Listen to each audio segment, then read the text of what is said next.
Hi, I'm Jim. Welcome to the Unbound Performance Podcast, where we explore the world of sports and performance mindset training. And I'm Caroline. Each week we talk about the strategies, habits, and mental framework that help us to excel. Let's get into today's episode. I said I would do the grit scale test today. Back in the gritty. What's the dance the kids do? Yeah, that's it. I don't know how to do it. My kids do. Oh. My son Mine are not old do enough yet for that stuff. All right, so chapters 4, 5, and 6.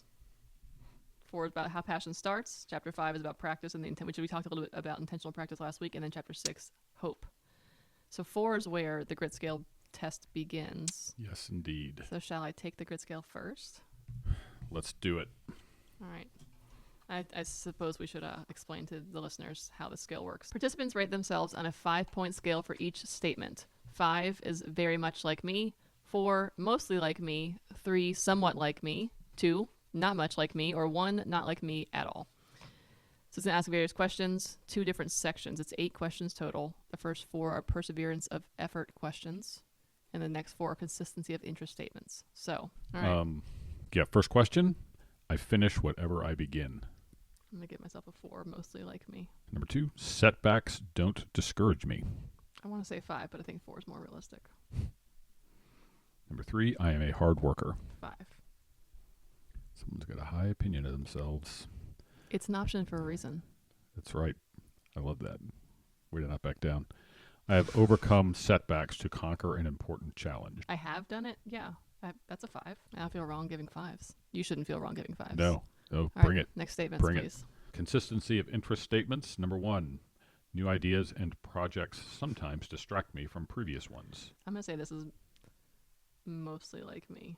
Not always, but I do get distracted easily with new and shiny things. Number 2, I have difficulty maintaining my focus on projects that take more than a few months to complete. Oh, I'd say that's a 1. I become interested in new pursuits every few months. I'm going to go with a 3 on that. Somewhat like me. I have been obsessed with a certain idea or project for a short time, but later lost interest. I'll give it an honest 3. Somewhat like me. All right. So how to score the grit scale. Reverse scoring. For statements 5, 6, 7, 8, so the ones that I just did, reverse the score before calculating the average. For example, if you select 5, reverse it. Now it becomes a 1. Okay. So my 4 becomes a 2. My 1 becomes a 5. My 3 becomes a 3. And my 3 also stays a 3. Okay. Got it. And then calculate the averages. Add perseverance. Okay. So my average 4, 5, and 5 is 18 divided by 4. It's a 4.5. This is fascinating podcast viewing, I'm sure. I'm going to clip it. Just chill. 3.875. That's gritty. Is You it? should get up and do the gritty dance. I should not. Is No. that gritty? I don't know. All right. What your grit score What means. your score means. Yes. All right. If you're a 4.1 to a 5, you're very gritty, consistent, and hardworking. Apparently, I'm not none of those. But I am moderately gritty, which is a 3.1 to a 4, showing effort but room for improvement in persistence or consistency. I would totally agree with that. But you're pretty close to a 4. I'm pretty close to a Yeah. 4. 2.1 to 3, somewhat gritty. You might struggle with long-term focus or persistence. Or a 1 to 2 has pretty low grit. Likely you will give up or lose interest easily. Where did you score on this? I don't remember. You're probably like a 5. No. I'm sure. Well, I'm grittier now, but there's a reason for that. I've gotten older. Fair. I think the whole idea of passion and interest, especially when we're talking about kids, I think sometimes parents get frustrated like their kids aren't Super into it into it. enough. Yeah, or they don't want to like grind it out and work as hard. And I think that's not a good approach. That's the way to suck the fun out of it. For Will sure. guarantee your kid stops doing it. So I think we have to make sure that whatever it is, doesn't matter. Now, obviously, if it's in terms of schoolwork or something, we got to find a way to kind of couch it. They're not going to typically love it, although some kids do. But that's a whole, even in later chapters, they talk about whether like deliberate practice should be enjoyable or not, or miserable and painful. And there are conflicting kind of ideas on some of that. But I think allowing passion to develop is the key. And think the way you do that is to make sure that the individual is having a good experience with the whatever environment it is. fosters it. Yeah. And like rarely do people just start playing the clarinet and Instantly. this is the best thing ever. And then they stay with it being the best thing ever. You might have that like instant feeling for a moment, but then it falls off versus that long term. But in the book, she says passion for your work is a little bit of discovery followed by a lot of development and then a lifetime of deepening. So it's the initial discovery and then just like keep on chipping away pretty much. It's not necessarily going to be something where all of a sudden you're like, oh, this is my life's passion, my life's work. And then that's clear forever. It does require some revisiting of the subject. Well, and it also speaks to what we talked about last week somewhat in terms of this, the divine spark. Michael Jordan, his first love was actually baseball. And he did wind up returning to that later. Sure. But he's not known for baseball. So I think we have to, when it comes to our kids particularly, not panic and not worry that we want it more than they do. Could be. It's a whole other issue. Yes. But giving them time and space and encouragement to develop a passion for something is great. And it's also, they're going to try different things. And they should. I mean, yes. The exposure to those different things allows for that potential spark at some point. But also recognizing that the chances of a child determining in childhood what their lifelong interest is very limited. I have some notes from that, which I'll talk about later. But I think then those ideas of that society loves talent and gets excited by it.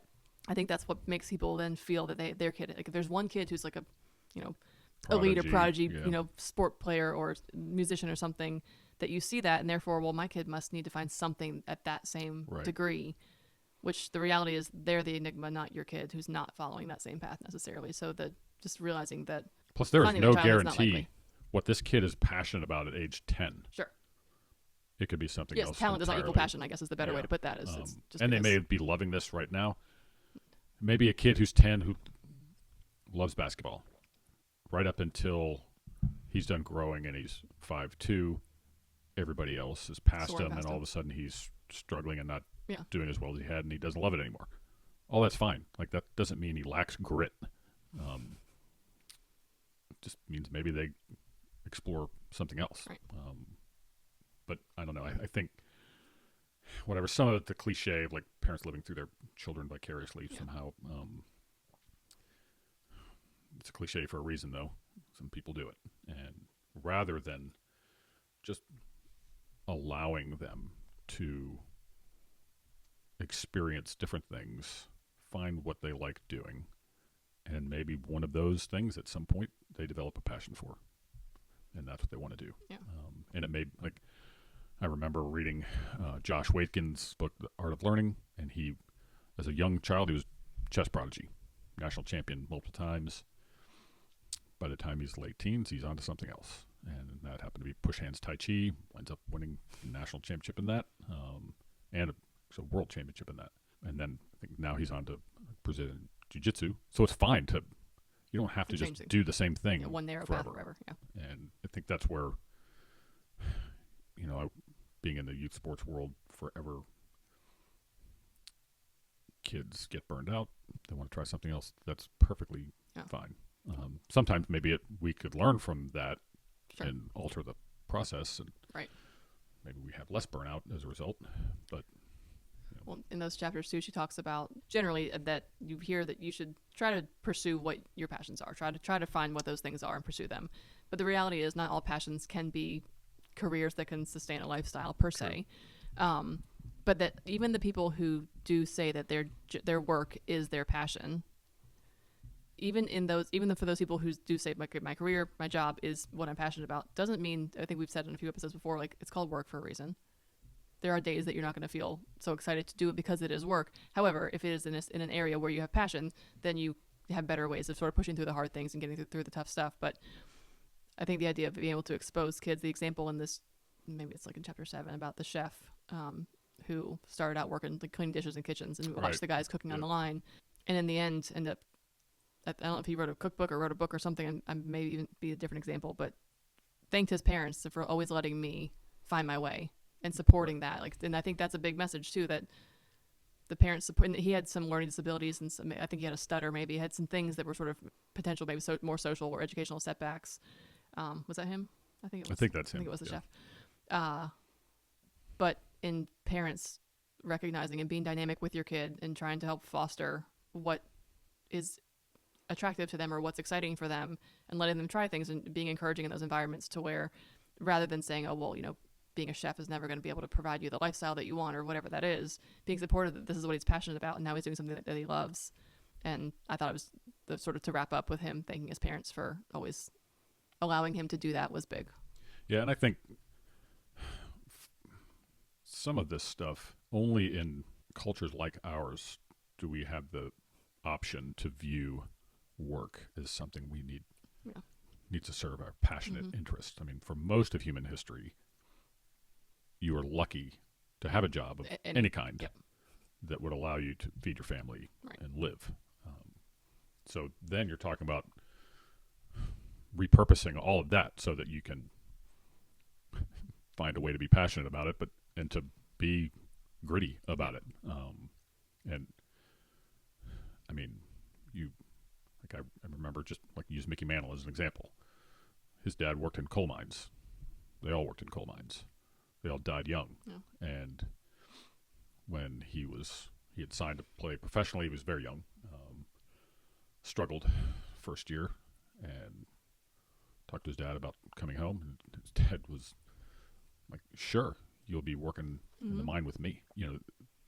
He wound up being very fortunate that he had all this ability and had options to play that maybe didn't exist for his father, and certainly didn't exist for his grandfather.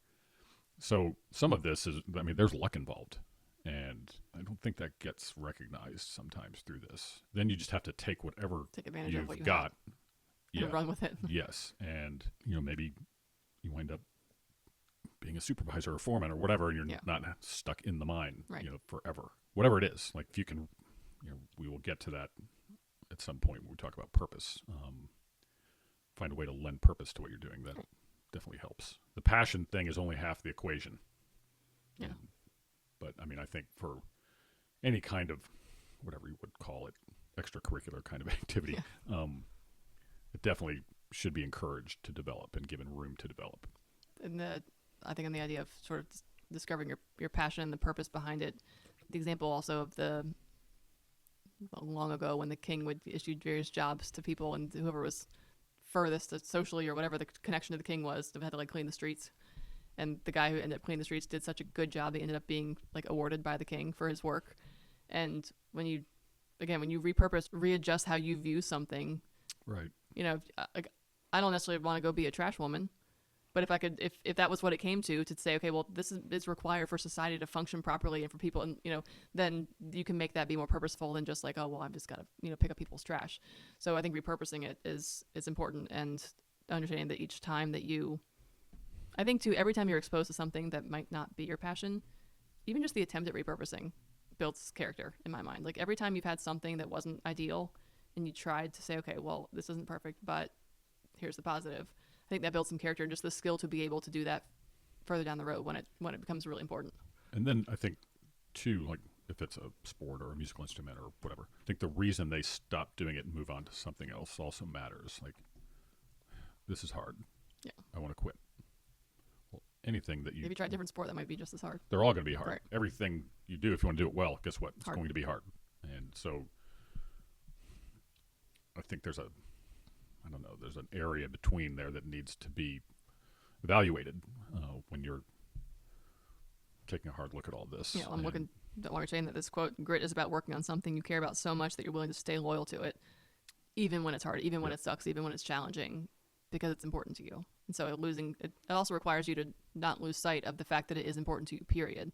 So it's easy when days get hard to be like, oh, this just sucks, let me bow out, whatever. But if you can have some sort of reminder of why you started this in the first place or why it's important to you, that helps you stay in the game too. And who are you becoming on this? I think that matters. But that's also for further discussion down the road. She discusses deliberate practice in here, which is comes from Erickson's book called Peak, which is great. Very much a seminal, very influential book in all of this. And that kind of, as opposed to an aimless practice where I'm just going to go shoot baskets. Yep. And then, 45 minutes later, you're back in the house, as opposed to having a plan. Actual attainable goal. You're shooting for something different each time. And being consumed with being better at the end of that, She talks about Rowdy Gaines in this chapter about I think one of his examples was if a coach told me to do something with a 1:15 pace, I would do it. And the next day, I would do it at 1:14. The next day, 1:13. And I think just having that specific goal, and like Katie Ledecky's swimmers are widely talked about in this book, which I think is interesting. But just having those very intentional practices of how I'm going to make this productive today. And that specifically talked about Katie Ledecky more for her was if there was something that she didn't succeed at, she just kept doing it until she got it. And that was ultimately what made her, better and better. She talks about a flow state too, which I think we'll maybe get to at the end of this, but about how her deliberate practice was what allowed her to get to that flow state where you are just doing it because the practice was so purposeful. Yeah, the deliberate practice versus flow state stuff is, that's a real conversation. But I think having no illusion about what you're looking at, like when you watch someone who's great perform, it's pretty much never going to be a function of the fact that they were just touched by God. It's always going to be a function of many, many, many hours of years of hard very work. Systematic, deliberate work. Yep. And that's where the whole idea of fixed versus growth mindset, if we have this fixed mindset, then we think like, well, they just got lucky. Yeah. And lets us off the hook. Right. Let's see what you can do if you are consumed with this and work like crazy to get what you want. And I think of this kid set for me at Gibbons. I talked about her in an earlier episode where she was cut as a freshman from JV and was not deterred. Yeah. And she worked, put in a lot of extra time. One of our other coaches, Jason Curtis, I'd walk in the gym and there they would be training before school. Yeah. And next thing you know, she's made the JV team and starting setter. Next thing you know, she's a starting setter on varsity junior and senior year. We win state championships. She sets records in assists. But that kid worked her butt off. And it wasn't just, I'm going to go sit against the wall for a little while. No, it was work. Very systematic, very intentional, very that whole family's family deliberate. Workhorses. Yeah. And I learned so much from her on that. And from Jason, he's willing to, he didn't tell the kid, look, it's never going to happen for you. Instead, if she asked for it, he was supporting that. He's there early before school, working with her. Yeah. And so I just think that we do everyone a disservice when we take that fixed approach and cap limits and cap potential. No, if they want to go for it, let them. Yeah. And then do what you can to help them. So then that turns into, but I also think we don't do anybody any favors by just thinking it'll be casual about this. You can just, you can do it. Go. No, you want to do that? Okay. Yeah. A lot of other people want to do that too. Well, I think it's really easy. Oh, sorry. Did you have it too? And what are you willing to do? Yeah. To outwork them, outprepare them in order to get what you want. You hear a lot, especially because I have young kids, and you probably have heard it too, but people, you can be whatever you want. You can do whatever you want to do if you, but that's a very generic, on or off. That's just a very generic, encouraging statement without any other support from it, right? Tell your kids you can do anything and be anything. But if you mean it, you have to find ways to support them in whatever it is that you want to do. Right. If there's something that they're passionate about doing. So either, I think if you can't say one thing and do another. So you can't say you can do that one day if you want to, if you work hard enough, and then not help them because she can't drive herself or sign herself up for singing lessons. I have to do that for her. If I just said to her yeah, you can do that one day, and then she's 10 and realizes that I've been just blowing smoke up her butt the whole time, that's not helpful and supportive. So just the thinking through the way that the things that we say, especially to our younger children, about what they can achieve in this world has to also come with support. Yeah, from the support system. do remember our son saying he wanted to play Major League Baseball when he was 8. I asked what his dreams were. MLB. Like, okay, got a What are we gonna do to get lot there? of work to do. Yeah. But that was, I didn't even put it that way. Like, let's go for it. But it's up to him. Right. Like, I don't drive that. We don't drive it. He does. Right. And so for now a 12-year-old, he's come a long way and he's into it. But it still can't be drudgery. He's still got to like doing it. He's got to enjoy doing extra hitting and throwing and things like that. Now, as you get further and further down that road, then that practice, that deliberate practice, it's Becomes even more. tremendous amount of effort, which typically doesn't feel awesome. Usually it's exhausting, and when you're finished, you're hurting and feeling it. Yep. But if you can frame it in a way that you're growing, getting better, getting tougher, and getting closer to your gold. I mean, if you talk to any of those swimmers, none of them would say, I loved getting up at 4 a.m. Like, and getting in the cold water. And right, it was something we did. Yep, and that's how it works. because that was going to pay off for me. Yeah. Well, and that leads into the chapter 6 about hope, that it's the cornerstone of perseverance and the belief that the effort itself can improve your future. And so while it's challenging, if you have the hope and the belief that this is my goal and this is where I want to go, you have to trust and believe and have hope that the effort that you're putting in will help you achieve that future goal. Yeah, I know in Greg Everett's book, Tough, which I also highly recommend, he talks a lot about hope. And it's like, look, like hoping isn't enough. Yeah. Hoping with little actions is a little more helpful. And so I think hope is required, part of this process, but only in the sense that it keeps you coming back. It keeps you training, keeps you kind of locked in. Yeah, engaged in it, And without that, then there is no hope. There's whatever the Bible verse, for lack of vision, the people perish. So that's goes, whatever. We'll talk more and more about purpose and identity and all of that. But I also really don't think much of the approach people take in terms of dumping all over someone's hopes and dreams either. Like, let's find a way to serve this as much as we can. Yep. And I don't know that, being the next Taylor Swift or whatever, maybe we can just kind of reframe that a little bit, right, so that let's be the best you can be. Right. I think it's easy, especially for young kids, to look to a specific person, say, I want to be that person, and not have the scope of thought to be able to say, okay, well, I can't be her specifically, but what can I do to achieve either the level of success or the level of fame or whatever. Like, let's dig deeper to figure out what it is about that person that you're aspiring to be. Does my daughter want to be a great singer? Okay, we can foster that all day long. Right. Does she want to be a worldwide superstar?